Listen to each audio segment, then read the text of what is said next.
말씀은 고린도서 5장 4절부터 5절까지 말씀이고요. 우리 한 절씩 교독합니다. 참으로 이 장막에 있는 우리가 짐진 것 같이 탄식하는 것을 벗고자 함이 아니요 오히려 덧입고자 함이니 죽을 것이 생각에 삼킨 바 되게 하려 함이라.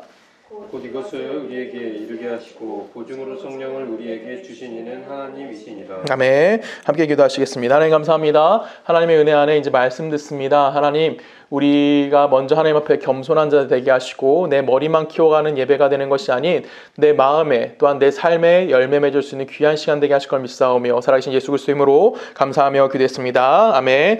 오늘은 이제 하나님이 우리에게 구원의 보증이라는 단어가 나와요. 그래서 이 구원의 보증을 위해서 성령을 주셨다라는 표현이 나오는데 이 성령과 관련된 이야기를 좀 함께 나누어 보려고 합니다. 그래서 우리가 여기서 중요하게 생각해야 되는 게 뭐냐면 지금 5절에 보면 이렇게 표현되어 있어요. 곧 이것을 우리에게 이루게 하시고 보증으로 성령 우리에게 주신 이는 누구다? 하나님이시다 라고 하면서 하나님께서 이것을 우리에게 이루고자 하셨다라는 표현이 나옵니다. 그렇죠? 그러면 하나님께서 우리에게 이루고자 하시는 건 가장 대표적으로 우리는 뭘 이야기할 수 있냐면 구원을 이야기할 수 있고요. 이 구원이라는 것은 유대인들 안에서, 그러니까 유대교죠.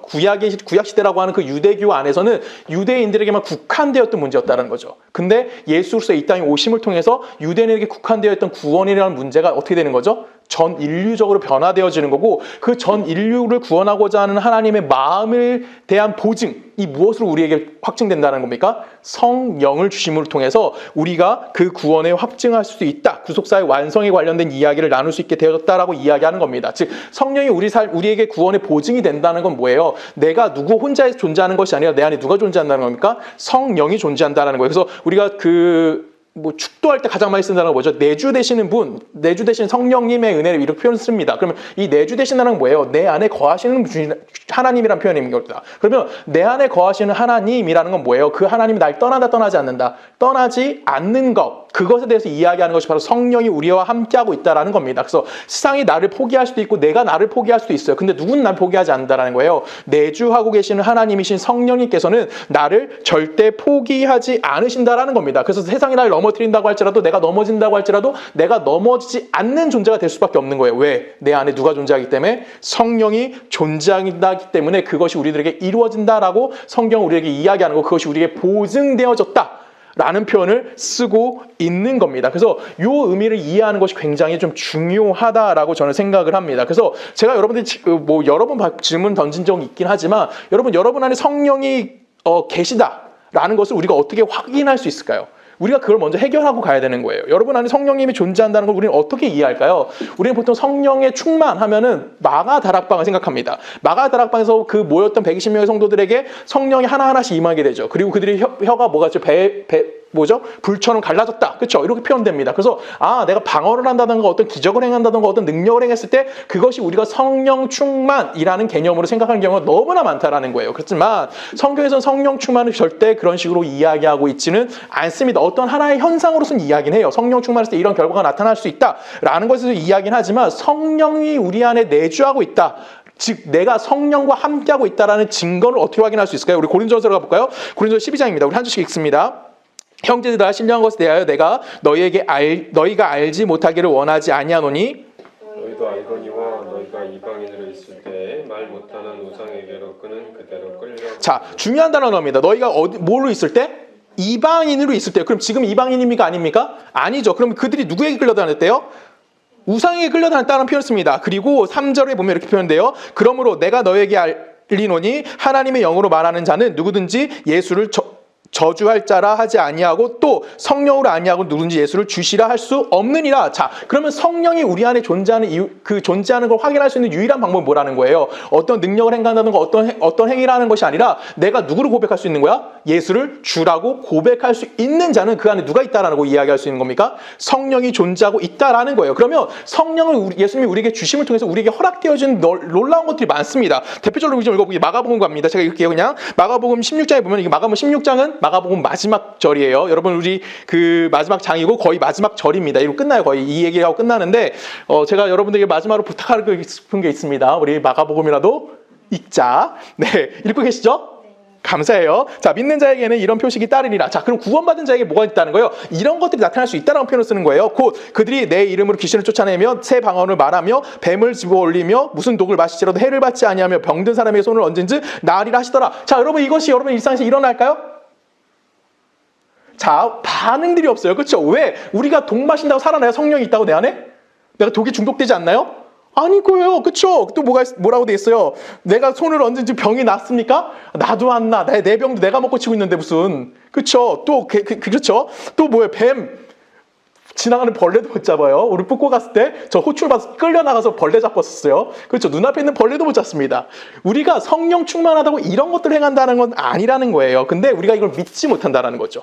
이런 거 우리는 할 수 있다라고 예수님이 직접 말씀해 주시고, 예수님 뭐라고 그 마지막에 뭐라 했어요? 주 예수께서 말씀을 마치신 후 하늘을 올려지사 하나님 우편에 앉으신다.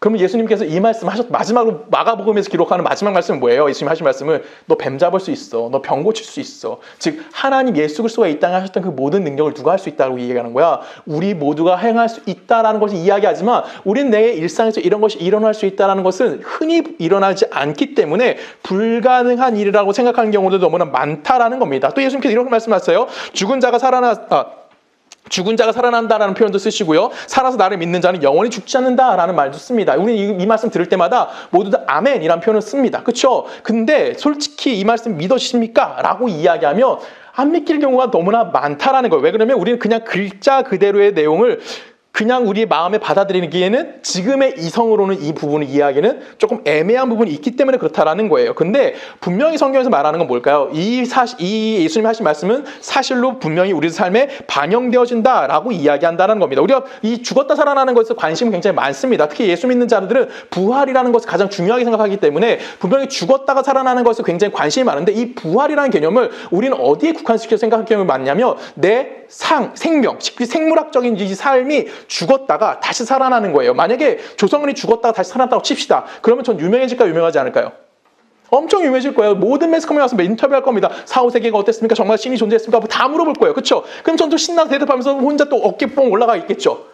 그렇죠. 그것이 우리가 생각하는 부활로서 우리가 확증받고자 하는 어떤 모습일 수 있다라는 겁니다. 그런데 중요한 건 뭐냐면 지금 여기서 말하고 있는 내가 죽었다가 살아나는 것이 무엇인지 우리가 고민해 볼 필요성이 있다라는 거예요. 그리고 살아서 예수를 믿는 자가 영원히 죽지 않는다. 이 말이 갖고 있는 의미가 무엇인지 우리는 좀 알아야 한다라는 겁니다. 이거는 당연히 뭐와 관련된 얘기일까요? 영적인 문제와 관련된 이야기인 거예요. 하나님과 나와의 관계성에 대해서 이야기하는 거지 어떤 생물학적인 문제에 대해서 이야기하지 않는다라는 겁니다. 우리가 어디에 좀 둔감하냐면 자꾸만 어디에 초점을 맞추려고 해요? 생물학적인 거 초점을 맞추려고 해요. 제가 오늘 오다가 운전하고 오다가 제 유튜브를 하나 봤어요. 김학철 그 교수님이 하신 얘기를 들으면서 왔는데 우리 인간이 자꾸만 성경을 뭘로 보려고 하냐면 과학 교과서로 보려고 하는 경향이 있다는 거예요. 아니면 인문학 도서로 보려는 경향이 있고 역사서를 보려는 경향이 너무나 많다라는 겁니다. 근데 그 당시에 그거는 우리가 그 당시 문화 우리가 이해할 수 없어요. 그렇죠? 근데 우리는 자꾸만 뭘 하려고 하는 거예요? 지금의 기준에서 자꾸만 성경을 이해하려고 하는 거고 지금 내 생각의 기준에서 성경이 하나님 이야기하는 것을 이해하려고 하기 때문에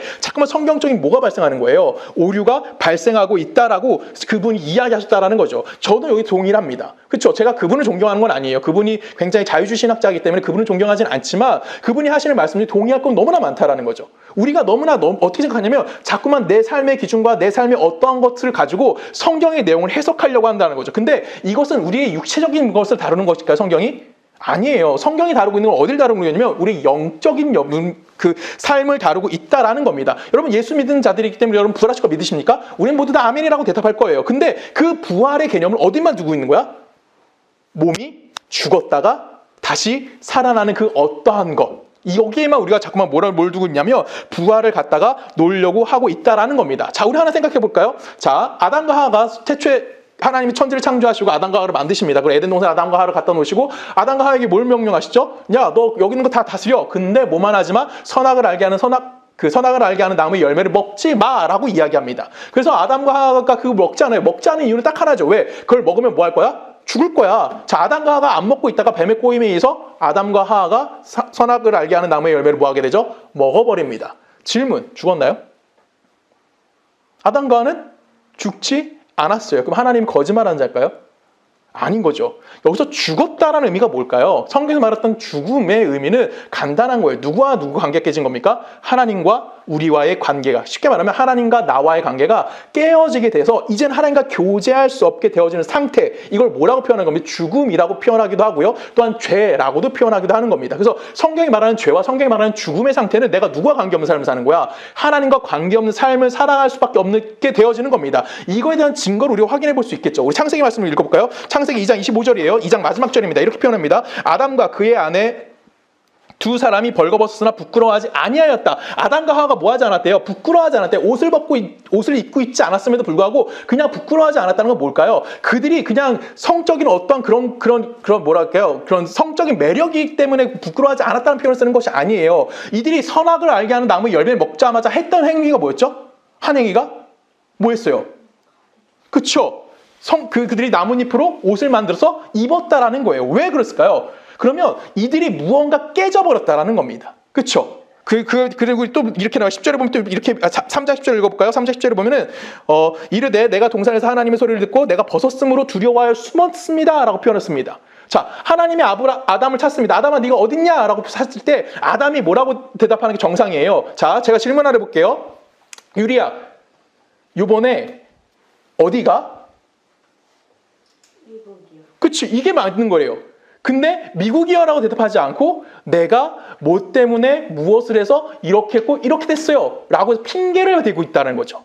지금 아담에게 하나님 뭐예요? 너 어디 있어? 라고 물어보면 아담이 대답은 뭐예요? 나 나무 뒤에 숨어 있어요. 나무 뒤에 있어요 라고 이야기가 정상이라는 거예요. 근데 아담은 뭘 만들어내고 있어요? 어떤 핑계점을 찾고 있어요. 뭐라고 했습니까? 아담이 뭐라고요?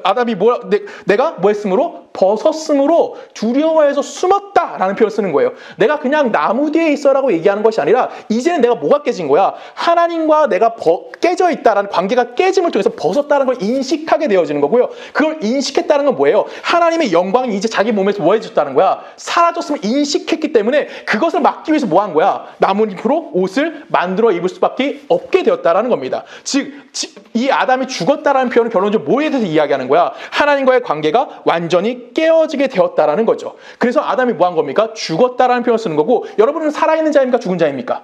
라고 질문하면 우리는 살아있는 자죠. 언제까지 살아있는 자예요? 영원히 살아있는 자예요. 왜? 성령님이 내 안에 존재하기 때문에 내가 범죄하고 내가 실수하고 내가 넘어진다고 할때 성령님이 여러분을 포기하십니까? 여러분 버리고 딴 데 가시나요? 그렇지 않다라는 거예요. 그래서 우리는 뭐가 되는 겁니까?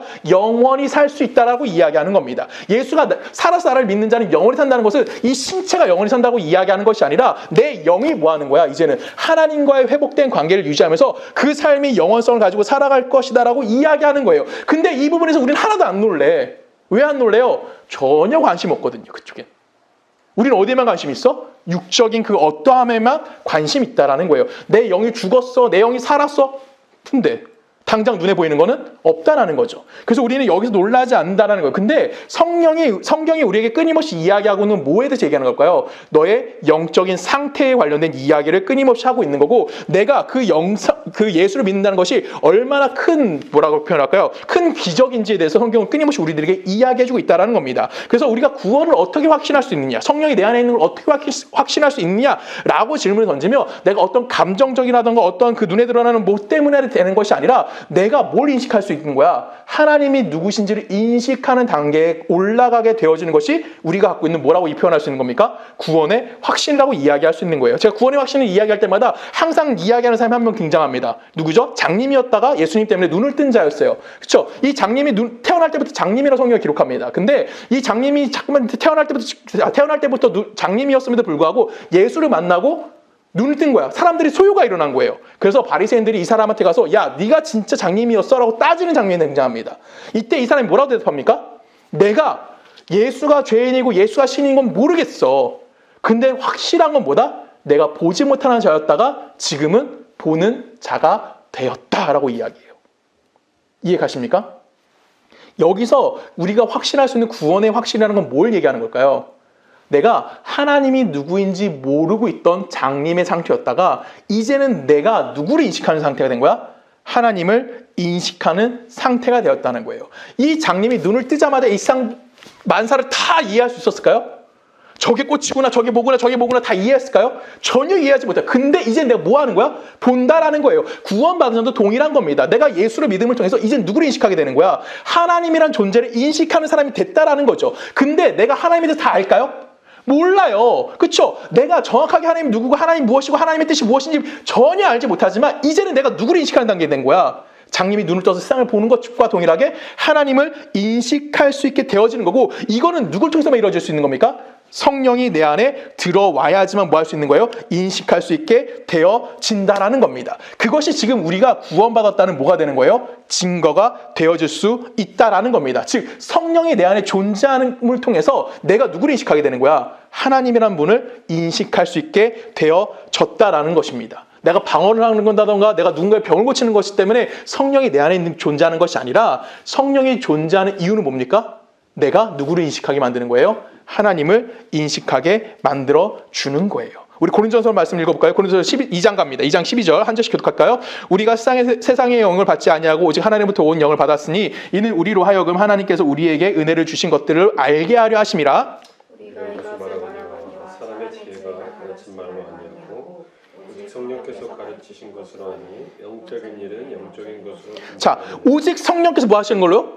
가르치시는 거. 그러면 우리가 하나님을 이해할 수 있는 그 단계에 들어갈 수 있는 거는 내가 영적인 걸 이해해야 된다는 거죠. 그거는 내 경험이나 내 학식이나 내가 어떤 노력에 의해서 얻어질 수 있는 겁니까? 없는 겁니까? 없다라는 거예요. 즉 누구의 간섭이 필요한 겁니까? 성령의 간섭이 필요한 거고, 성령의 작업이 필요한 거고, 예수를 믿을 수 있게 되어지는 방법은 유일하게 누가 내 안에 있어야 되는 거야? 성령이 존재하는 것으로 내가 그것을 예수를 믿는 것을 이해할 수 있게 되어진다라는 겁니다. 그래서 몇 절이에요? 14절에 보면 이렇게 표현해요. 육에 속한 사람은 하나님의 성령의 일들을 받지 아니하나니, 즉 내가 내 안에 성령이 존재하지 않으면 하나님의 것을 이해할 수 있다 없다? 없다라고 이야기하면서 이는 그것들이 그에게서 어리석게 보이며 또 그는 그것들을 알 수 없나니 이러한 일은 영적으로 뭐 하는 거다? 분별되기 때문이다. 즉 영적인 분별력은 내 안에 누가 존재하고 있다는 거야? 성령이 존재하고 있다라는 겁니다. 즉 모든 성도가 예수를 믿게 되는 이유는 언제나 누구로부터 오는 거예요? 나로부터요? 아니죠. 하나님으로부터 오는 거고, 우린 그래서 그 은혜라고 이야기하는 거고, 그 은혜는 누가 간섭하는 거야? 내 삶에? 성령이 간섭하심의 결과라고 성경이 우리들에게 이야기하는 거예요. 장님이 눈을 떠서 세상을 보게 된 것과 동일하게 성령의 내 삶의 간섭하심을 통해서 내가 누구를 인식하게 되는 거야? 하나님을 인식하게 되는 거고요. 하나님을 알게 되는 거고, 하나님을 믿게 되는 거고요. 하나님에게 내가 매달릴 수 있게 되어지는 것은 내 안에 누가 존재한다는 거예요? 성령이 존재하고 있다고 성경은 우리들에게 말해준다라는 겁니다. 우리 로마서로 갑니다. 로마서 5장 8장 5절부터 읽습니다. 한 절씩 읽을게요. 육신을 따르는 자는 육신의 일을, 영을 따르는 자는 영의 일을 생각하나니 육신의 생각은 사망이요 영의 생각은 생명과 평안이라. 육신의 생각은 하나님과 원수가 되나니 이는 하나님의 법이 굴복하지 아니할 뿐 아니라 할 수도 없음이라. 육신에 있는 자들은 하나님을 기쁘시게 할 수 없느니라. 만일 너희 속에 하나님이 영이 거하시면 너희가 육신에 있지 아니하고 영에 있나니 누구든지 그리스도의 영이 없으면 그리스도의 사람이 아니라 라고 성경이 이야기합니다. 자, 여기서 중요한 것이 안에 나오죠. 뭐가 나옵니까? 그리스도의 영이 없으면 그리스도의 사람이다가 아니죠. 그리스도의 영은 누굽니까? 성령을 이야기하는 거예요. 그러면 성령이 내 안에 존재하기에 내가 무엇이 되는 겁니까? 그리스도인이 될 수 있다는 겁니다. 이해 가시죠? 이건 너무나 기본적인 거예요. 근데 우리가 너무 생각하지 않는 거죠. 근데 우리가 자꾸만 성령을 뭘로만 생각하는 거야? 육적으로 드러나는 그 무언가를 생각하고 있다는 거예요. 근데 성경은 우리에게 뭐라고 얘기합니까? 성령은 우리의 영적인 분별력, 그거를 이해할 수 있게 만들어주는 거, 그것을 위해서 간섭하심, 일하심, 그걸 누가 일하고 있다는 걸 우리 안에 성령이 살아있다라고 우리들에게 이야기해주고 있다라는 겁니다. 내가 예수를 믿는다라고 이야기할 수 있는 것은 내 안에 누가 존재한다고? 성령이 존재하기 때문에 그 결과가 내 입술을 통해서 드러날 수밖에 없다라는 거예요. 그러면 내가 어떤 노력을 해서 성령이 내 안에 들어오는 것이 아니라 성령의 간섭하심과 성령의 일하심 때문에 우린 뭐 하는 거예요? 하나님의 백성임을 이해할 수 있게 되어진다라는 겁니다. 제가 지난주에도 한번 이야기한 것 같은데 내가 어떤 노력함을 통해서 내가 하나님의 뜻을 이루어갈 수 있을까요? 내가 어떤 노력을 한다고 할지라도 하나님의 뜻에 내가 순종할 수 있는 자가 될 수 있을까요? 절대 불가능한 거예요. 왜? 지금 성경대로 이야기하면 우리는 육에 속한 자는 누구를 알 수가 없는 거야? 하나님을 알지 못하는 거예요. 즉 성령이 없는 자는 절대 하나님의 뜻이 무엇인지를 이해할 수도 없는 거고요. 그 하나님이 우리에게 요구하시는 삶이 무엇인지도 깨달아 알 수가 없다라고 성경은 우리들에게 이야기해주고 있다라는 겁니다. 이거를 여러분들이 꼭 기억하셔야 되는 거예요. 우리가 너무나 많이 놓치는 게 바로 여기에 있어요. 우리는 자꾸만 내가 예수 믿는 자라 라고 이야기할 때 어떻게 생각하려고 하냐면 겉으로 드러나는 그 무언가가 증명되어지길 원해요. 근데 성경은 오늘 우리에게 뭘 얘기합니까? 성령이 너희들이 그리스도에 있는 것을 뭐한다? 보증한다 라고 이야기한다는 거죠. 내가 하나님의 백성이 된 거는 내가 누굴 고민할 수 있게 되는 거야. 하나님에 대해서 고민할 수 있는 상태가 되는 거예요. 내가 그리스도인이 되었다는 것을 내가 선행을 베푸는 것이 아니고, 내가 그리스도인이 됐다는 것을 내가 어려운 사람 앞에 내가 내 걸 나눠주는 것이 아니라 내가 누굴 생각하게 되는 거야? 하나님이 어떠하심을 고민하기 시작하게 되어졌다라는 거예요. 그래서 이제는 내 소원과 내가 원하는 것을 행하는 자가 되는 것이 아니라 내 안에 존재하는 성령에 의해서 하나님의 소원과 하나님이 이루고자 하시는 것을 내가 고민할 수 있게 되어지는 거예요. 그리고 그것을 하기 위해서 누가 일하시는 겁니까? 성령이 내 안에서 일하고 계시다라고 성경은 우리들에게 이야기하는 것이 오늘 본문에 등장하는 내용인 겁니다. 오늘 본문 제가 다시 한번 읽을게요. 5장 4절에 보면 이렇게 표현되어 있어요. 참으로 이 장막에 있는 우리가 짐진 것 같이 탄식하는 것을 벗고자 함이 아니요 오히려 뭐 한 거예요? 덧입고자 한다라고 이야기해요. 이 덧입고자 한다는 건 뭐예요? 이 썩어질 육체 안에 뭘 덧입는다고 얘기했죠? 제가 하나님의 것을 이해할 수 있게 되어지는 거예요. 그렇죠? 이 삶이 연장되면서 내가 하나님의 사람으로서 변화되어지는 것을 이야기했단 말이에요. 그렇죠? 그게 바로 이 덧입는다 뜻이었어요. 그러면 내가 이 덧입어진다는 것은 지금 당장 내가 이루어졌다고 이야기하는 거예요? 아니죠. 종말론적 시각에서 이야기하는 거예요. 앞으로 내게 이루어질 것, 내가 하나님의 영광을 담아가는 삶을 살아가는 거, 지금 아직 내가 하나님의 영광 담았어 못 담았어? 못 담은 상태잖아요. 하나님의 영광을 내가 누리고 있어요? 못 누리고 있는 상태잖아요. 그럼에도 불구하고 그것이 내게 앞으로 이루어질 것을 확증하기 위해서 누가 내 안에 존재한다는 거예요? 5장 5절 읽어볼까요? 5장 5절에 보면 곧 이것을 우리에게 이루게 하시려고 보증으로 무엇을? 성령을 우리에게 주셨다. 누가? 하나님이. 그러면 당장에 우리가 그것을 이루어낸 것이 아니라 앞으로 이 일이 이루어지게 하기 위해서 누가 보증되셨다고요? 성령님이 우리에게 보증되셨다라는 겁니다. 그러면 성령이 내 안에 들어와서 감시자 역할을 하는 걸까요? 야, 너 조성은 똑바로 해. 앞으로 못하면 너 혼나? 이런 얘기를 하는 걸까요? 아니죠. 우리가 누구를 닮아갈 수 있게? 하나님의 영광을 담아낼 수 있는 상태가 될 때까지 성령님이 끊임없이 우리 안에서 뭐 하는 거예요? 역동적으로 일하고 계시다라는 거예요. 비록 우리가 못 느낄 수도 있어요. 비록 내가 아직도 옛날이나 지금이나 앞으로나 크게 변화될 것 같지 않은 인생일 수도 있습니다. 근데 그 모든 여정 속에 누가 일하고 계시는 거예요? 성령님이 일하고 계시다라고 이야기하는 거예요. 우리 로마서 말씀 계속해 읽어볼까요? 10절부터 읽을게요. 10절. 또 그리스도께서 너희 안에 계시면 몸은 죄로 말미암아 죽은 것이나 영은 의로 말미암아 살아 있는 것이라. 예수를 죽은 자 가운데서 살리신 이의 영이 너희 안에 거하시는 그리스도 예수를 죽은 자 가운데서 살리신 이가 너희 안에 거하시는 그의 영으로 말미암아 너희 죽은 몸도 살리시리라. 아멘. 11절 말씀 읽어볼까요? 예수를 죽은 자 가운데서 살리신 이는 누구예요? 하나님이죠. 그의 영이에요. 누구죠? 성령이에요. 그러면 이 성령이 누구에게 거한다는 거예요? 우리 안에 거하면 예수를 살리신 이가 너희의 영을 뭐 한대요? 살려준다라는 거죠. 즉 성경은 끊임없이 우리에게 보증해 주는 건 딱 하나라는 거죠.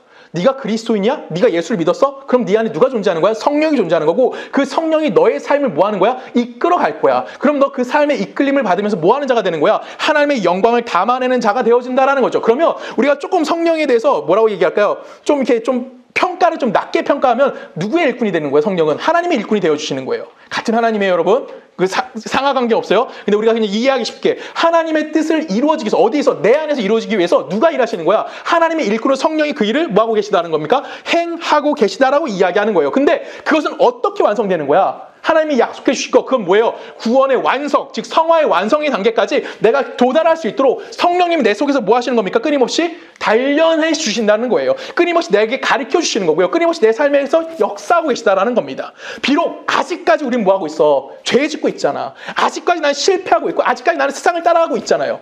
그럼에도 불구하고 성령은 내 안에서 뭐 하고 있는 거야? 내가 그 안으로 다가가지 아니할 수 있도록 끊임없이 내 안에서 소리치고 계시다라는 거예요. 끊임없이 네가 바른 자가 될 수 있도록 뭐 하는 거야? 인정할 수 있도록 내 안에 보호장치가 되어 주신다는 겁니다. 우리가 잘 생각해야 되는 건 딱 하나예요. 뭐냐면 성령께서 우리의 구원에 뭐가 되시는 겁니까? 보증이 되어 주시는 거예요. 그리고 보증이 됨을 통해서 성도가 되었다는 것을 또한 인정하게 됨을 통해서 내가 누굴 기억하게 되는 거야? 하나님을 알게 되는 거고요. 그 하나님을 알게 됨을 통해서 하나님이 우리에게 약속해 주신 것, 그건 뭐예요? 이 땅에서 잘 먹고 잘 살아가 아니라 내가 하나님의 백성으로서 하나님의 영광의 자리까지 도달할 수 있도록 끊임없이 누가 일하신다는 건 내 속에서 성령님이 일하고 계시다라는 거예요. 그걸 우리는 뭐라고 표현합니까? 쉬운 말로 하나님의 은혜다라고 표현하는 거고, 하나님의 우리가 감사해야 될 조건이다라고 이야기하는 건데, 그 일을 누가 하고 계시는 겁니까? 우리 안에서 성령이 그 일을 하고 있는 거예요. 에베소 1장에 가면 동일한 얘기가 나와요. 제가 같이 읽습니다. 에베소 1장 7절, 우리는 그리스도 안에서 그의 은혜의 풍성함에 따라 그의 피로 말미암아 속량 곧 제사함을 받았느니라. 이는 그가 모든 지혜와 총명을 우리에게 넘치게 하사 그 뜻의 비밀을 우리에게 알리신 것이요 그의 기뻐하심을 따라 그리스도 안에서 때가 찬 경륜을 위하여 예정하신 것이니, 하늘에 있는 것이나 땅에 있는 것이 다 그리스도 안에서 통일되게 하려 하십니다. 모든 일은 그의 뜻의 결정대로 일하시는 이의 계획에 따라 우리의 일을 예정을 입어 그 안에서 기업이 되었느니라. 이는 우리가 그리스도 안에서 전부터 바라던 그의 영광의 찬송이 되게 하려 하시며. 아멘. 자, 지금 우리가 뭐 하고 있대요? 우리가 그리스도의 은혜 안에 있다라고 이야기하면서 12절에 뭐라고 얘기합니까? 이는 우리가 그리스도 안에서 전부터 바라던, 이루어졌어? 안 이루어졌어? 안 이루어진 하나님의 영광의 찬송이 될 때까지 누가 일하신다는 거야? 성령이 일하고 있다라는 거예요. 즉 구원이라는 것은 내가 예수 믿고 끝이 아니라 예수 믿고 이젠 하나님이 원하는 그 영광의 모습이 될 때까지 끊임없이 하나님이 내 안에서 일을 해주고 계시는데, 그 일하심의 보증이 뭐라고? 성령이 내 안에 존재하고 있다라는 거예요. 그래서 13절에 보면 이렇게 표현돼요. 13절 제가 읽을게요. 그 안에서 너희도 진리의 말씀 곧 너희의 구원의 복음을 듣고 그 안에서 또한 믿어 약속의 성령을 뭐했다? 인치심을 받았으니라고 되어 있어요. 자, 뭐 할 때? 약속의 성령을 받았대요. 근데 그 성령의 인치심을 받았대요. 여러분, 인치심이 뭐죠? 인치심? 말 그대로 도장 찍는 거. 도장 그 인자 그거거든요. 도장 찍는 거예요. 뭘로? 그리스도인으로서. 하나님의 영광으로 내가 이미 뭐 한 거야? 도장 찍힘을 받았다는 거, 확증을 받았다는 거예요. 이는 우리의 기업의 보증이 되사라고 하면 되죠. 여러분, 우리의 기업의 보증이 뭐예요? 여러분이 누려야 될 하나님의 복, 마지막 복이 뭐죠? 하나님 나라. 지금? 아니죠. 앞으로 주어질 미래적인 그것에 대해서 누가 일하신다는 거예요? 성령이 일하고 있다라고 우리들에게 말씀해 주시는 거예요. 즉 우리가 어떤 걸 소망한다던가 우리가 장차 얻을 기업인가 종말적인 미래를 소망할 수 있도록 우리 안에 일하시는 분이 누구라고요? 성령 하나님이 일하고 계시다라는 겁니다.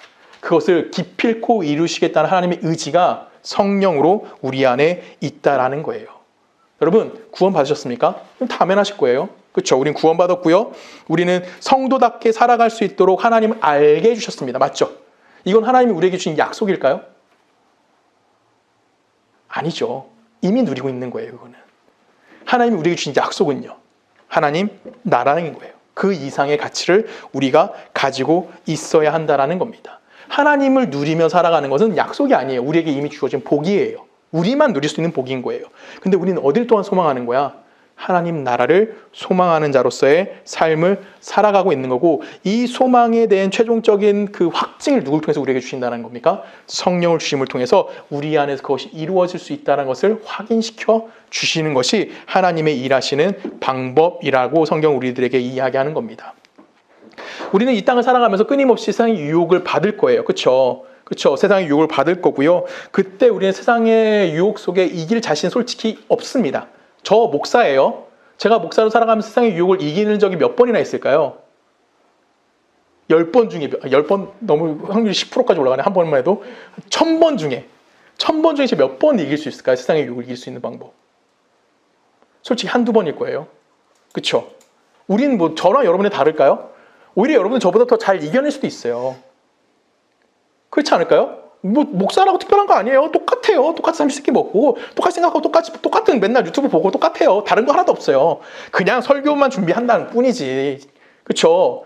그렇다고 그러지 않아요. 저도 열심히 하긴 합니다. 중요한 건 뭐냐면 우리는 세상의 유혹과 세상의 소리 가운데 끊임없이 뭐하는 자예요? 넘어질 수밖에 없고 유혹을 따라갈 수밖에 없는 자입니다. 그때 우리 속에 누가 일하시는 걸까요? 성령이 말씀하시는 거예요. 야, 너 이러면 안 돼.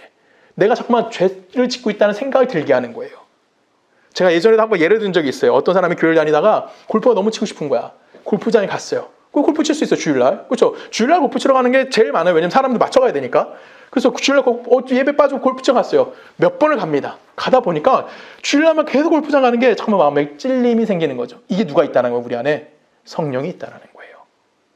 세상 사람들이 주일날 골프장 가는 게 문제가 될까요? 아니에요. 내가 친구랑 약속했다가 골프 약속이 생겨서 그럼 그거 깨고 가는 거? 문제되지 않아요. 근데 우리는 주일날 내가 예배 드리러 가려고 하다가 골프 약속이 생겨서 골프장 갈 수 있어. 계속 갈 수 있어요. 가다 보니까 어느 날 갑자기 내가 이렇게 주일 계속 빠지고 골프장 가도 되나? 이런 마음이 들게 하는 거. 그래서 내가 누굴 잠깐 생각하게 만드는 거야? 하나님을 생각할 수 있게 만들면, 쉽게 말하면 야, 너 이러지 마. 너 이제 그만해. 라고 누가 우리 속에서 이야기하는 거야? 성령이 우리 속에서 이야기해주고 있다라는 겁니다. 그 이야기 속에서 우리는 끊임없이 누구에게 끌려가는 거야? 하나님 되심 앞에 끌려가는 거예요. 아까 방금 읽었던 로마서 8장 말씀 다시 한번 읽을게요. 8장 5절에 보면 이렇게 돼 있어요. 육신을 따르는 자는 육신의 일을, 영을 따르는 자는 영의 일을 뭐한다? 생각한다. 우리는 누굴 따르는 자예요? 영을 따르는 자이기 때문에 어쩔 수 없이 하나님의 것을 끊임없이 생각할 수밖에 없게 되는 거예요. 내가 생각하고 싶다 생각하는 거예요? 아니에요. 생각이 나게 누가 일하는 거예요? 성령이 내 속에서 끊임없이 일하는 거예요. 육신의 생각은 사망이요, 영의 생각은 생명과 평안이라.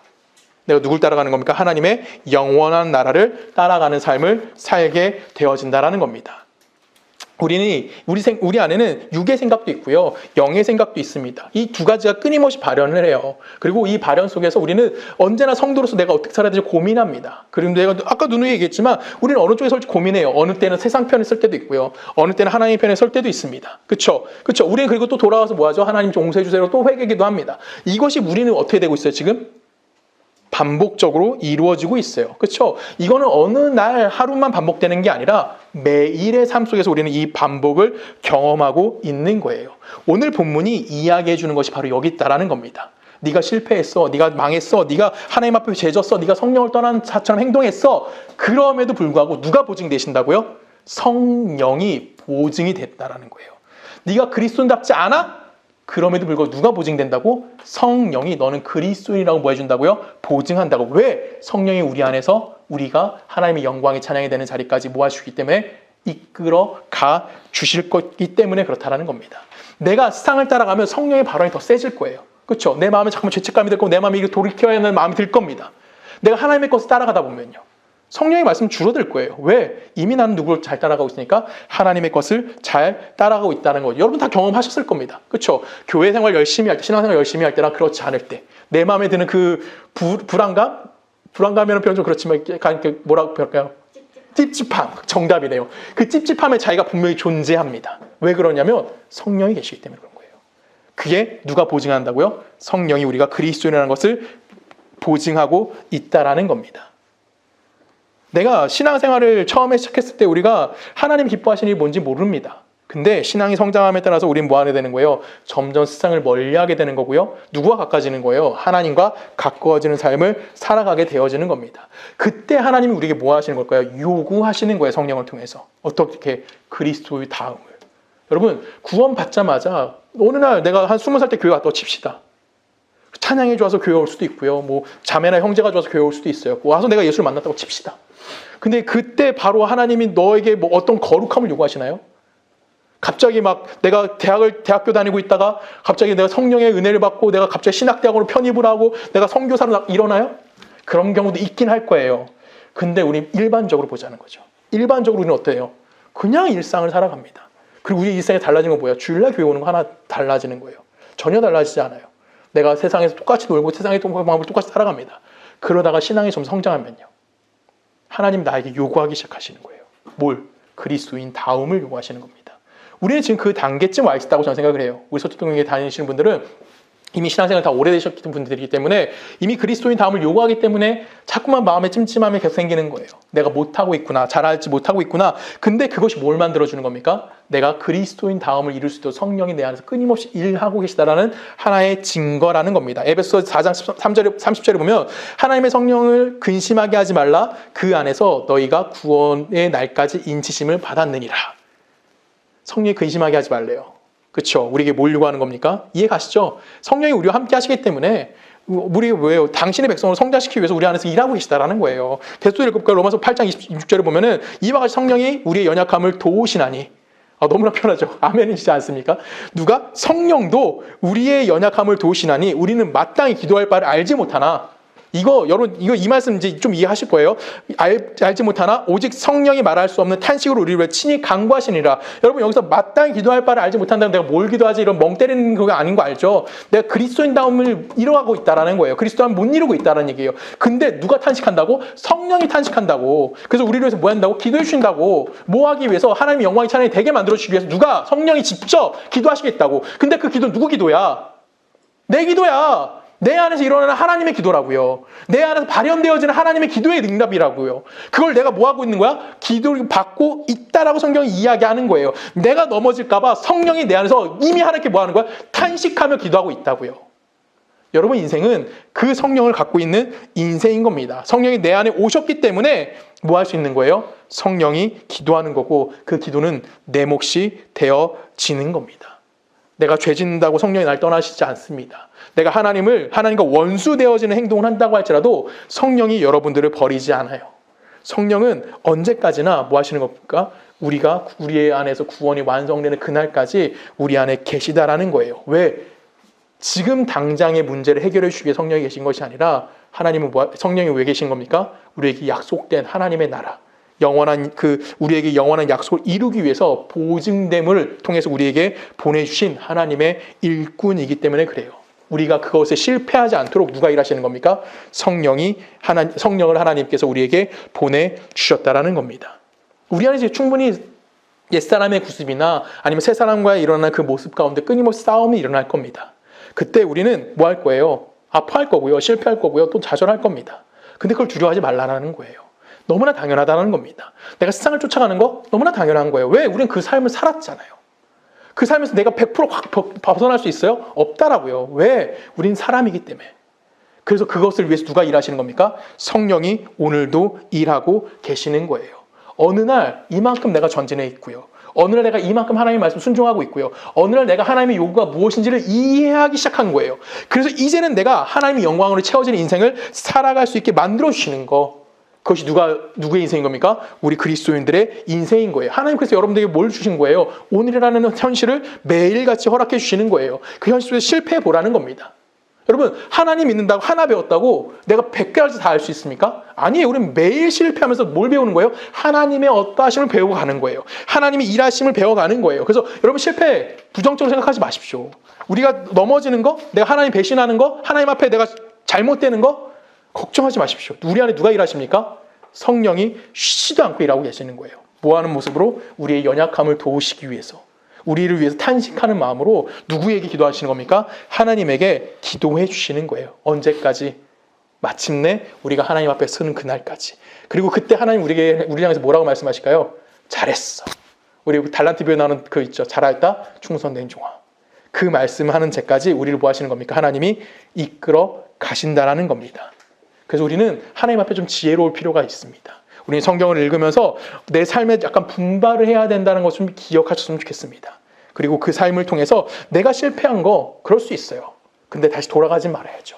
그 안에서 우리는 조금씩 성장할 수 있도록 노력하는 삶을 살아야 하는 겁니다. 하나님은 우리를 통해서 뭘 드러내실까요? 와, 조성은 대단하다 이걸 보이고 싶으실까요? 아닙니다. 여러분 잘 기억해 보실까요? 죄인 중에 계수 누굽니까? 바울입니다. 그 바울을 통해서 하나님은 하나님의 하나님 되심이 무엇인지를 분명하게 보여주셨어요. 여러분 살인자 누구 있을까요? 성경에 나오는 살인자, 대표적인 살인자. 우리 모두 다 인정하는 누구죠? 다윗입니다. 근데 그 다윗을 통해서 하나님 뭘 보여주셨습니까? 하나님의 선하심이 무엇인지를 보여주셨습니다. 그리고 우상숭배자, 성경에 나오는 우상숭배자 누가 있습니까? 대표적인 우상숭배자. 우리가 흔히 말하는 믿음의 조상 아브라함. 그 아브라함을 통해서 하나님이 이루실 나라가 무엇인지를 이 세상에 드러내주셨다는 겁니다. 우리는 나 하나 구원받는 그 가난한 구원을 하나님께 우리 허락하시지 않으셨어요. 여러분의 삶에 누굴 보여주시는 겁니까? 하나님 되심을 담아가시는 겁니다. 그리고 그 하나님 되심을 결론적으로 뭐 하신 거예요? 이 세상에 드러내주시는 겁니다. 그때 우린 뭐 하는 겁니까? 내 인생에 보람 있게 살았다라고 하나님 앞에 감사할 수 있는 자가 되어질 수 있는 겁니다. 그 고백이 우리 서초동네 교회의 고백이 되었으면 좋겠습니다. 이제 여러분들 이번 5월달 바쁘실 거예요. 그렇죠? 여행 가시는 분도 계시고 부모님 때문에 바쁘신 분도 계시고 행사도 정말 많습니다. 근데 이런 바쁨 속에서 우리가 잊지 말아야 될 건 딱 하나예요. 우리가 뭘 이루어가는 겁니까? 구원을 이루어가고 있는 거고요. 그 현장 매일같이 이루어지는 그 현장 속에서 여러분 뭘 드러내시는 거예요? 내 안에 계신 하나님이 어떠하심을 이 세상에 드러나는 존재로 나리가 부름받았고 그게 내 힘과 내 노력이 아닌 성령에 의해서 그것이 드러날 수 있다는 것을 여러분이 꼭 기억하셨으면 좋겠습니다. 우리 함께 기도하시겠습니다. 사랑의 많으신 하나님, 주님을 감사합니다. 하나님이 나를 사랑하시고 나를 복되게 인도하셨고 당신의 백성을 삼아주신 너무나 감사합니다. 하나님, 우리를 그렇게 해서 내버려 두시는 것이 아니라 우리 안에 성령을 보내주셨고 성령의 하나님이 이루실 약속의 보증이 되어주신다고 오늘 우리에게 말씀해 주셨습니다. 하나님, 비록 오늘 나는 실패할 거고 비록 나는 오늘 또 좌절할지도 모릅니다.